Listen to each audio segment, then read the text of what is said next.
కోడళ్ల training centre ఈ నెల 20 నుంచి ప్రారంభం. సోమవారం నుండి శనివారం వరకు రాత్రి 10 గంటలకు మీ ఈటీవీలో.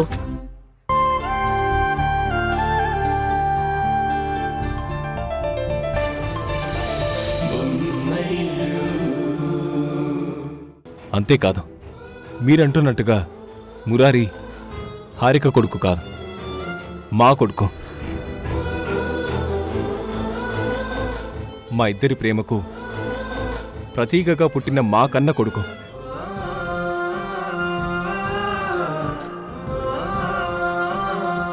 యువర్ ఆనర్, మురారి ఆ రాత్రి హాస్పిటల్లో మారాడు అన్నది అబద్ధం.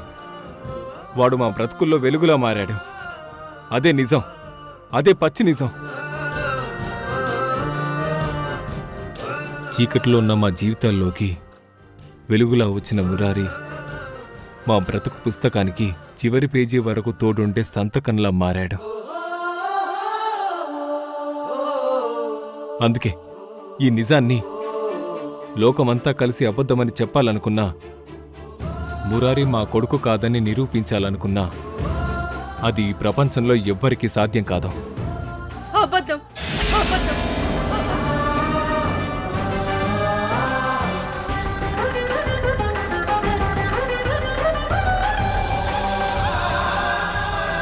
ప్రభు గారు చెప్పిందంతా పూర్తి అబద్ధం. ఇప్పటి వరకు మురారి వాళ్ళ కొడుకు అని ప్రభు చెప్పిందంతా అబద్ధం. మురారి నా బిడ్డ కాదని ప్రభు గారు పడుతున్న ఆరాటం ఒక విషపు మొక్కకు పోస్తున్న నీళ్లతో సమానం. కానీ ఆయనకు తెలియదనుకుంటా, నీళ్లు పోసిన విషపు మొక్క నుండి వచ్చే గాలిని ఆయన శ్వాసగా తీసుకుంటున్నారని. అంతేకాదు, అబద్ధం అనేది మట్టిలో గీసిన ఒక గీత లాంటిది. అది ఎప్పటికైనా మాయం కాక తప్పదు.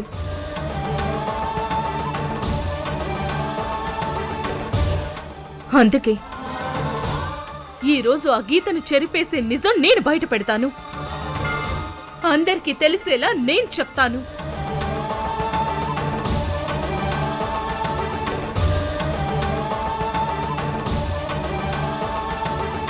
యువర్ ఆనర్, ఆ రాత్రి ఆస్పత్రిలో ఏం జరిగిందో ప్రభుకి బాగా తెలుసు.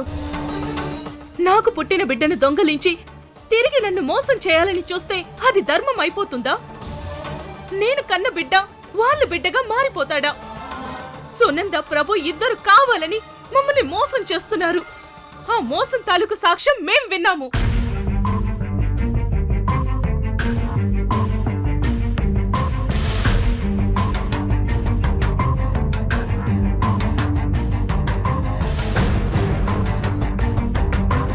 అవును యువర్ ఆనర్, మురారి నా బిడ్డ కాదని స్వయంగా ఈ ప్రభునే ఒప్పుకున్నాడు. ఆయన మాట్లాడిన మాటలు, ఆ రాత్రి ఆయన పడిన భయం గురించి చెప్తుంటే అన్ని మా అక్క మేఘన రికార్డ్ చేసింది.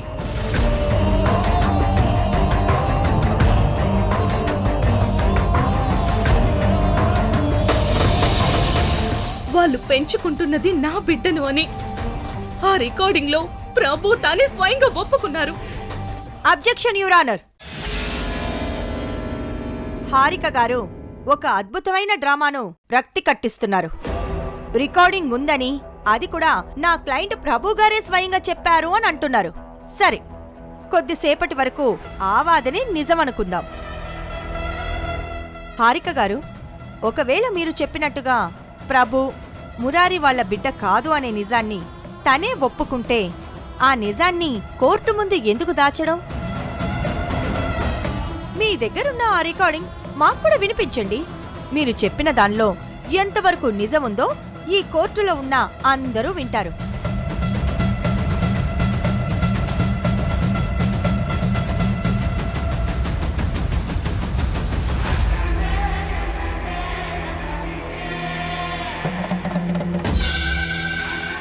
లేదు, ఆ రికార్డింగ్ పోయింది.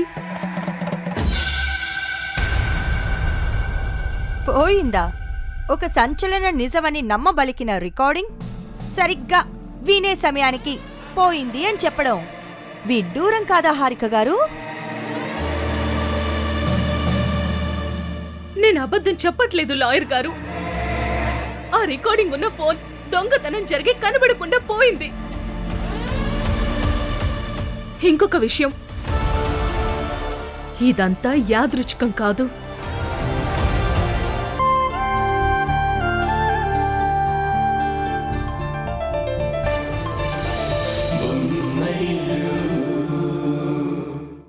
ఈ న్యాయస్థానం ఇద్దరు తల్లుల ఆవేదనను, ఇద్దరు తండ్రుల సంఘర్షణను సావధానంగా విన్నది. చట్టం మనుషుల మాటలను నమ్ముతుంది, కాని సాక్ష్యం లేనప్పుడు ఊహల మీద ఆధారపడి తీర్పు ఇవ్వడం న్యాయం అనిపించుకోదు.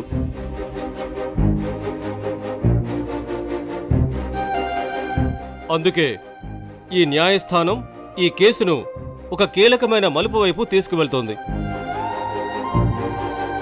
అసలు ఈ కేసులో వివాదానికి కారణమైన మురారి ఎవరికి జన్మించాడో ఆ నిజం నిష్కర్షగా తేలాలి. ఎందుకంటే అమ్మతనం గుండెతో సంబంధం కలిగి ఉండవచ్చు, కానీ జన్మతః అది కణాలతో ముడిపడి ఉంటుంది కూడా. కాబట్టి ఈ న్యాయస్థానం మురారి యొక్క తల్లిదండ్రులు ఎవరో తేలడానికి DNA టెస్ట్ నిర్వహించాలని పోలీస్ అధికారులకు ఆదేశిస్తుంది.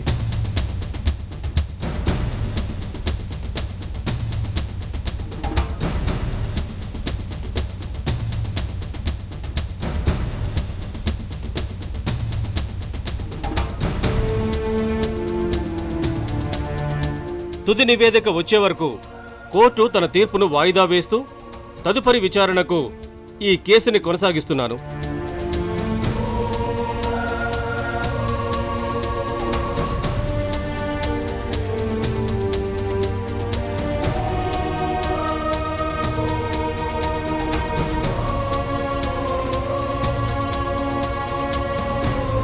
మురారి, లోకం ఏమనుకున్నా సరే నువ్వు నా బిడ్డవురా.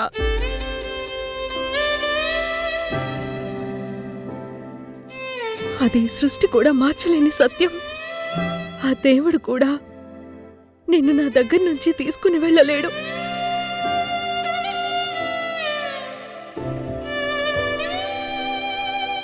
ఎందుకంటే నేను చచ్చాకే నేను నిన్ను వదిలిపెడతాన్రా.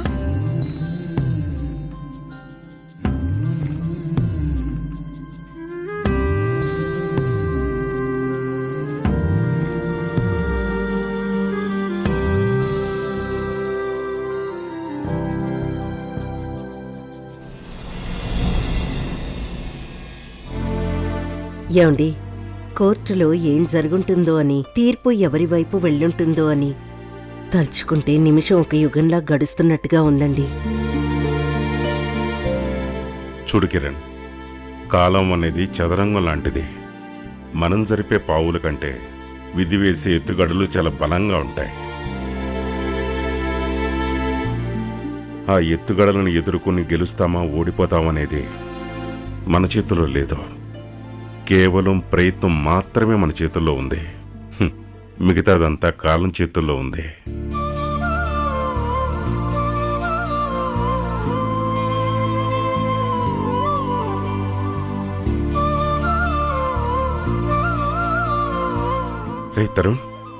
రే తరుణ్, కోర్టులో ఏం జరిగిందిరా? మురారి ఇంటి వారసుడు అన్న నిజం నిరూపణ అయిందా? వాడు తిరిగి మన ఇంటికి రావడానికున్న అడ్డంకులన్నీ తొలగిపోయాయా? ఇంతకీ అసలు అక్కడ ఏం జరిగిందిరా? లేదత్తయ్య, మనం అనుకున్నది ఏది సజావుగా జరగలేదు.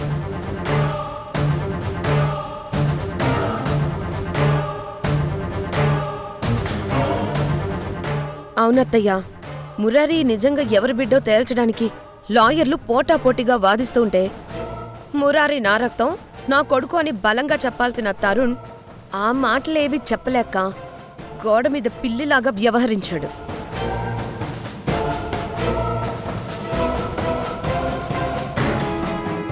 ఒక పక్క మురారిని ప్రభు నా బిడ్డ అని గొంతు చించుకొని ఆకాశం విరగబడేలాగా అబద్ధం ఆడుతూ ఉంటే, మీ అబ్బాయి తరుణ్ మాత్రం ఏదో తెలియని భయంతో నీరసంగా నిలబడిపోయాడు.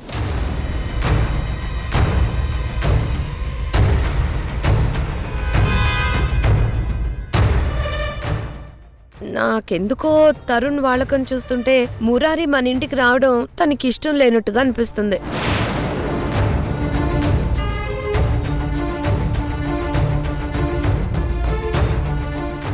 అవును తరుణ్, నీ నిజం చెప్తున్నాను.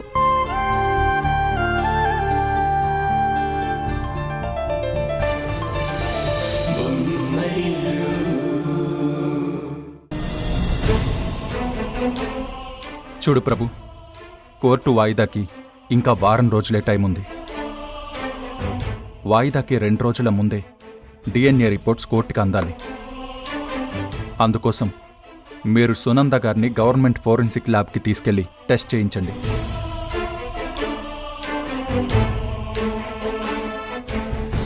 అలాగే నేను హారికని టెస్ట్ కోసం తీసుకెళ్తాను. ఏమైంది ప్రభు, అంతలా ఏం ఆలోచిస్తున్నావు? టెస్ట్ చేయించడానికి ఏదైనా అనుమానం అడ్డొస్తుందా, లేక ఏదైనా ఆందోళన కలుగుతుందా? తరుణ్, నేను ఒక మాట అడుగుతాను, అది సాధ్యపడుతుందో లేదో చెప్తావా? ఏంటి ప్రభు అది? ఒక ప్రాణం కాపాడడం కోసం అబద్ధం ఆడడంలో తప్పు లేదు అంటారు. అందుకే సునంద కోసం మురారి మా బాబని రుజువు చేసేలా డిఎన్ఏ టెస్ట్ రిపోర్ట్స్ని మేనేజ్ చేయొచ్చా? ఒకవేళ డిఎన్ఏ టెస్ట్ మాకు అనుకూలంగా ఇస్తానంటే ఎంత డబ్బు ఖర్చైనా పర్వాలేదు, డబ్బులు నేనిస్తాను. ప్రభు, ప్రపంచంలో ఎక్కడా కూడా నువ్వు చెప్పింది సాధ్యపడదు. అంతేకాదు, నేను ఇప్పటికే ఓ పక్క నా మనస్సాక్షికి ద్రోహం చేస్తున్నాను. నా చెల్లెల్లాంటి సునంద కోసం తను మురారిని ఎంతగా ప్రేమిస్తుందో అర్థం చేసుకుని, మరోపక్క నన్ను ఎంతగానో నమ్మిన నా భార్య హారికకు ద్రోహం చేస్తున్నాను. ఇకపై నేను హారికకి అన్యాయం చేయలేను. ఎందుకంటే అలా చేస్తే తను నాకు దక్కేలా లేదు. అందుకే నేను చెప్పినట్టుగా నువ్వు సునంద గారిని తీసుకెళ్లి టెస్ట్ చేయించు. ఆ తర్వాత ఏది జరిగినా సరే ఆ పైవాడికి, చట్టానికి వదిలేద్దాం.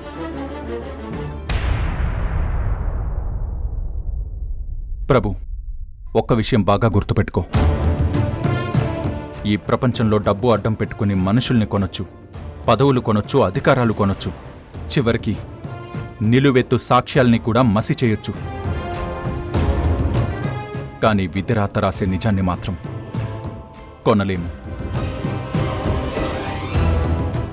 ఈ డిఎన్ఏ టెస్ట్ రిపోర్ట్ కేవలం ఒక కాగితం ముక్క మాత్రమే కాదు, అది దైవమిచ్చే తీర్పు. ఆ తీర్పు ముందు నువ్వు చేసే ప్రయత్నాలన్నీ మూర్ఖపు పనులే అవుతాయి. అందుకే అలాంటి ప్రయత్నాలు మానుకుని ఏం జరిగినా ఎదుర్కోవడానికి సునంద గారిని సిద్ధం చేయి. లేకపోతే రేపు నిజం బయటపడినప్పుడు ఆవిడ పడే వేదనని ఈ ప్రపంచంలో ఏ శక్తి కూడా ఆపలేదు.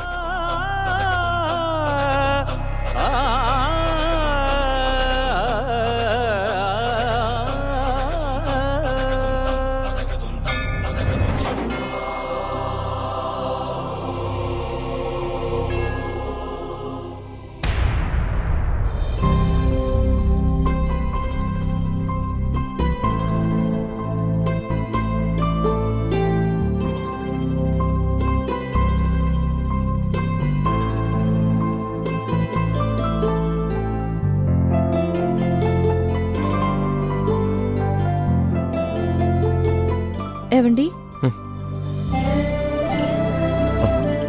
ఉషా వచ్చావా? పిలవగానే వచ్చినందుకు చాలా థ్యాంక్స్.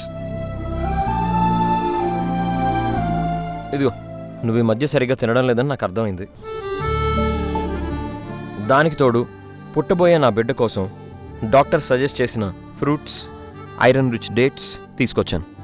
ఇదిగో తీసుకో.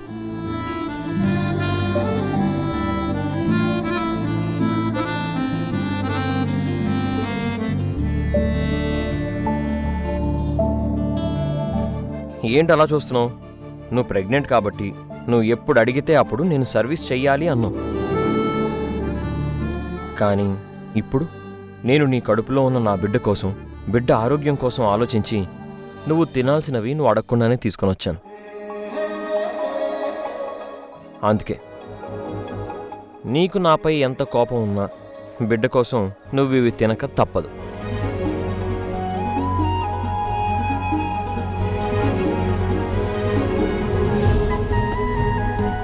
అవును,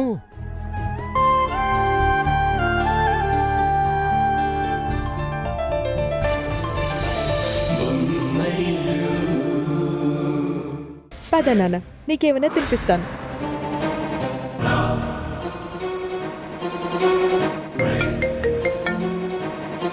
హలో తరుణ్, ప్రభు, నీతో అర్జెంటుగా మాట్లాడాలి. చెప్పు తరుణ్, ఏదైనా సమస్య? ఇది ఫోన్లో చెప్పే విషయం కాదు ప్రభు, నిన్ను నేరుగా కలవాలి. అలాగే తరుణ్, 1 గంటలో వచ్చి కలుస్తాను. ఓకే.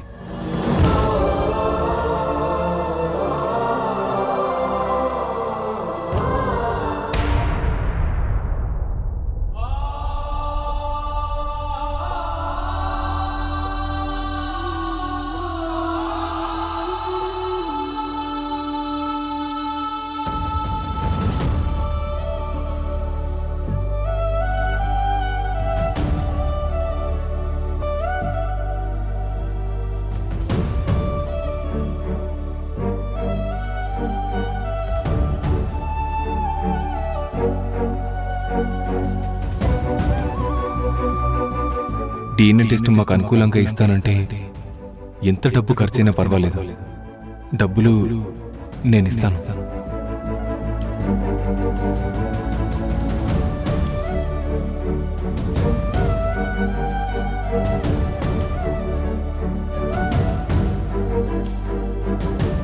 మురారి సునంద ప్రభుల బిడ్డ కాదు అని ఈ DNA రిపోర్ట్ మనం ఊహించిందే. మొన్న కోర్టులో జరిగిన వాదనలోకెత్తు, ఈ డాక్యుమెంట్లో ఉన్న నిజం మరో ఎత్తు.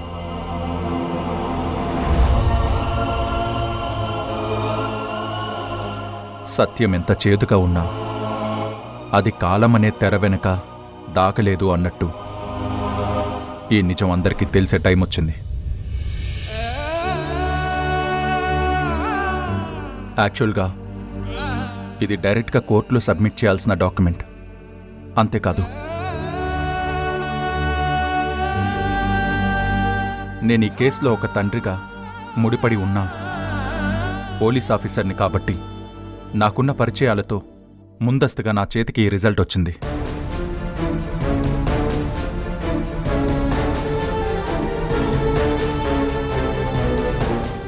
రా ప్రభు, కేసు విషయంలో నెక్స్ట్ ఏం చేయాలని తరుణ్ మాట్లాడుతుంటే మేము వింటున్నాం. నేను లోపలికి రావడానికి ముందు తరుణ్ మీతో చెప్పింది నేను పూర్తిగా విన్నాను.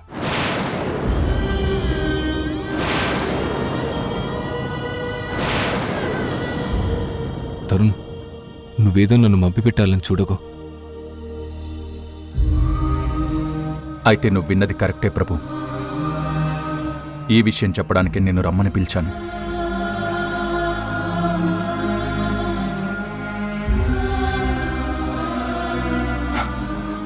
ప్రభు, నువ్వు సునంద గారికి ఈ విషయం ఎలా చెప్తావో తెలియదు, కానీ DNA టెస్ట్ రిజల్ట్ మీకు వ్యతిరేకంగా వచ్చిందన్న విషయం సునంద గారికి నువ్వు ముందే చెప్పాలి.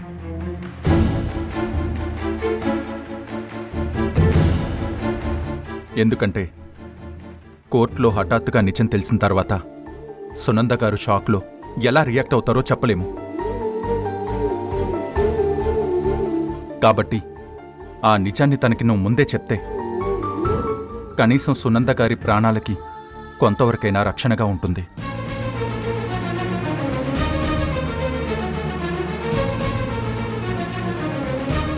తన ప్రాణాలకి ముప్పుగా ఉన్న ఈ నిజాన్ని నేను చెప్పడం కన్నా ఉషా చెప్పడం మంచిది.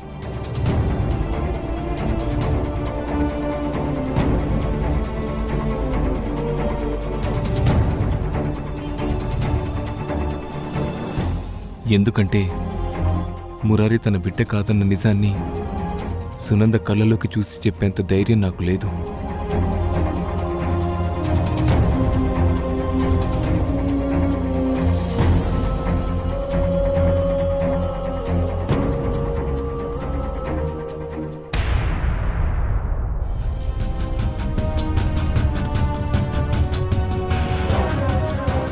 మురారి సునంద ప్రభుల బిడ్డ కాదు అని ఈ డిఎన్ఏ రిపోర్ట్ మనం ఊహించిందే. మొన్న కోర్టులో జరిగిన వాదనలోకెత్తు, ఈ డాక్యుమెంట్లో ఉన్న నిజం మరో ఎత్తు. ప్రభు, నువ్వు సునంద గారికి ఈ విషయం ఎలా చెప్తావో తెలియదు, కానీ డిఎన్ఏ టెస్ట్ రిజల్ట్ మీకు వ్యతిరేకంగా వచ్చిందన్న విషయం సునంద గారికి నువ్వు ముందే చెప్పాలి.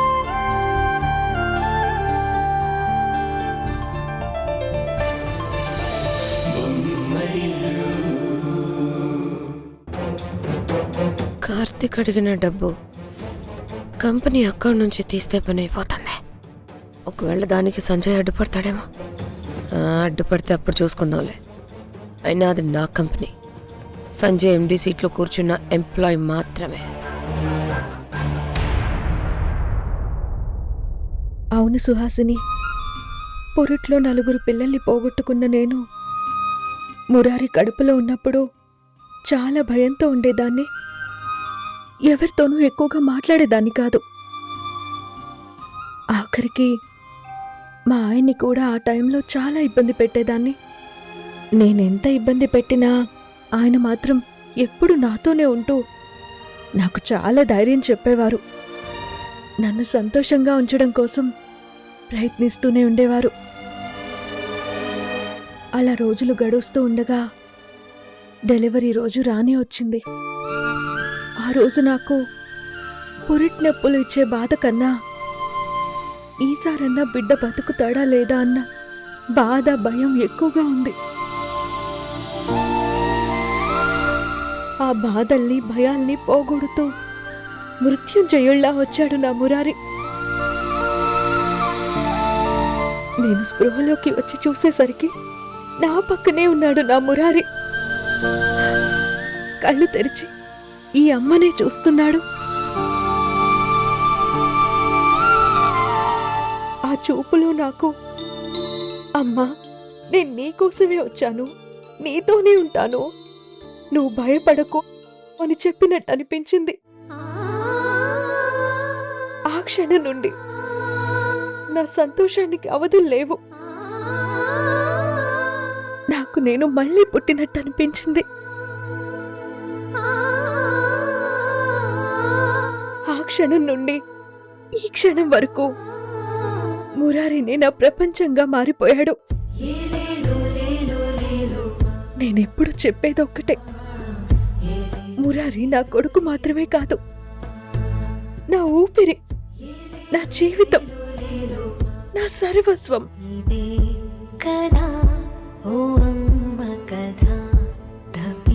ఒక తల్లిగా నువ్వు మురారి మీద చూపిస్తున్న ప్రేమని నేను అర్థం చేసుకోగలను సునంద.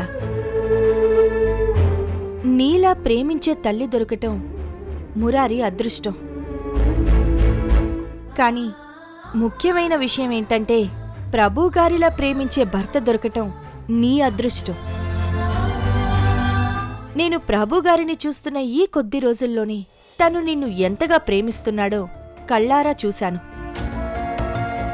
భార్యని అంతగా ప్రేమించే భర్తలుండటం చాలా అరుదు. అలాంటి భర్త నీకు దొరికినందుకు నాకు చాలా సంతోషంగా ఉంది. కానీ ఒక్క విషయంలో నిన్ను చూస్తుంటే నాకు బాధగా ఉంది.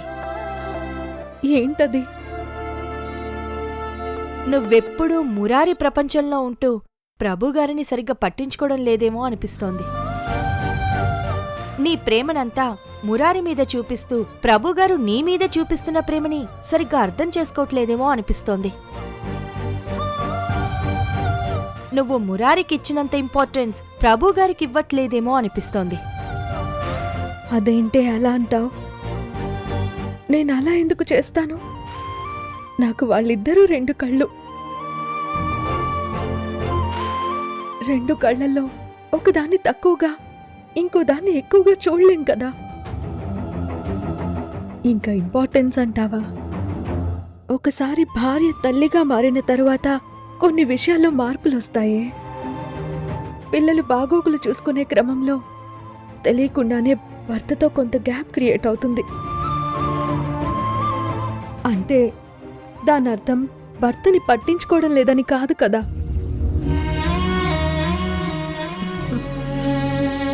నీకివన్నీ అర్థం కావాలంటే ముందు నువ్వు తల్లివి కావాలి. అప్పుడే నీకు అర్థం అవుతుంది. ఆడది ఒకసారి తల్లయ్యాక తన ప్రపంచమే మారిపోతుంది. తల్లి ప్రేమ అనేది మాటల్లో అర్థం చేసుకునేది కాదే, మనసుతో అనుభవించేది.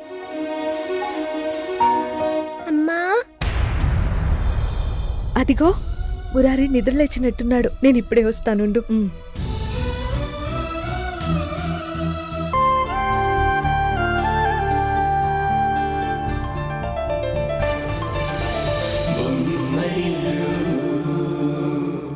అలాంటిది నా బిడ్డను, వాడి స్పర్శను ఒకే ఒక్క అబద్ధంతో చనిపోయాడని రాసి నాకు మిగిల్చిన ఈ శూన్యం ఎంతటి భయంకరమైనదో ఎవ్వరికీ తెలియదు.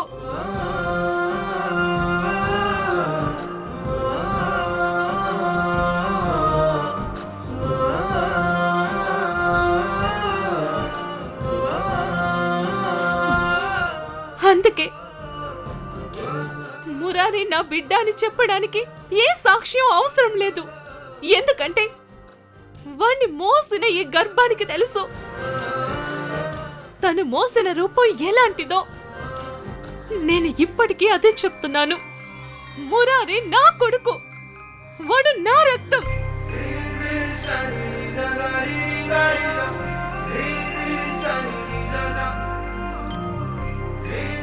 యువర్ ఆనర్, విన్నారు కదా, ఇది మురారీని కన్నా నిజమైన తల్లి ఆవేదన. అంతేకాదు, అసలు ఆ రోజు రాత్రి హాస్పిటల్లో ఏం జరిగింది, ప్రభు బిడ్డని ఎలా మార్చాడో ఆ సాక్ష్యాలు పూర్తిగా మీ ముందున్నాయి. పైగా DNA రిపోర్ట్ కూడా మీ ముందే ఉంది. ఇక అంతిమ తీర్పు మీదే యువర్ ఆనర్.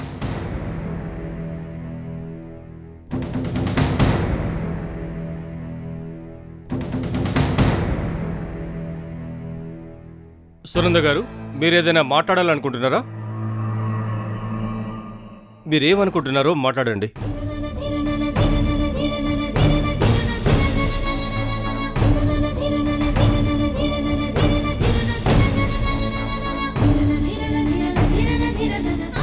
హారిక తన బిడ్డని మోసిన 9 మాసాల గురించి చాలా గొప్పగా చెప్పింది.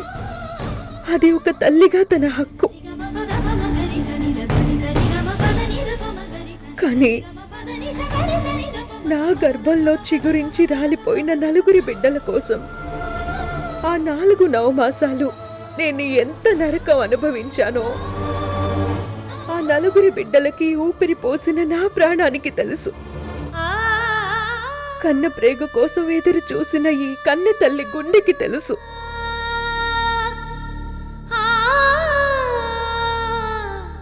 యువర్ ఆనర్, ఒక తల్లి పాల కోసం ఏడ్చే పసివాణ్ణి చూస్తే తట్టుకోలేదు. అలాంటిది అదే తల్లి ప్రాణం పోసిన 4 పసివాళ్లు దూరం అయిపోతుంటే ఆ వేదనను ఎలా తట్టుకోగలదు అనేది ఒక్కసారి ఊహించగలరా?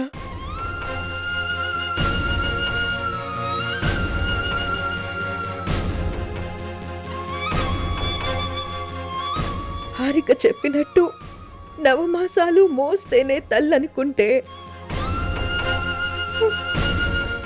నేను ఓర్చుకున్న ఆ 4 నవమాసాల మరణ వేదనకు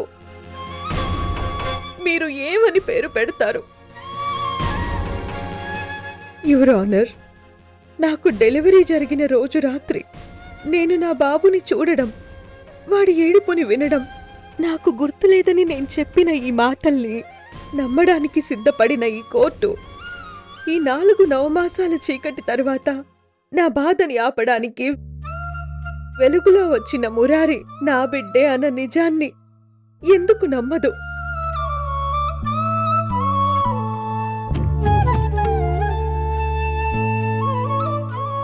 నా అసంపూర్ణ మాతృత్వాన్ని పూర్తి చేసిన ఒక పవిత్ర సంకల్పంలా నా కన్న ప్రేమను నిలబెట్టిన మురారి నా రక్తం పంచుకుని పుట్టిన నా కొడుకు అంటే ఎందుకు నమ్మదు?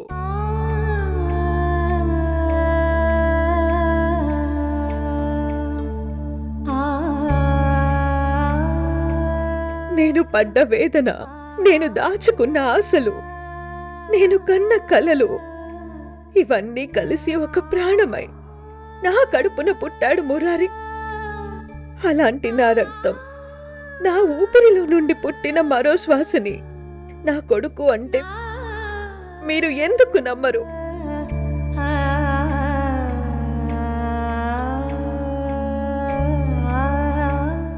యువర్ ఆనర్, ఒక దీపం వెలిగించినప్పుడు ఆ వెలుగు దేనికోసం అన్నది ముఖ్యం కాదు. ఆ దీపం వెలుగులో ప్రపంచాన్ని చూస్తున్న ఆ ఆనందం ఎవరన్నది ముఖ్యం అంటారు. అలా మురారి నా కొడుకు అనే నిజం వెలుగులో నా జీవితాన్ని ఆనందంగా చూస్తున్నాను. కానీ ఈ ఆనందాన్ని చీకటిగా మార్చాలని చూస్తోంది హారిక.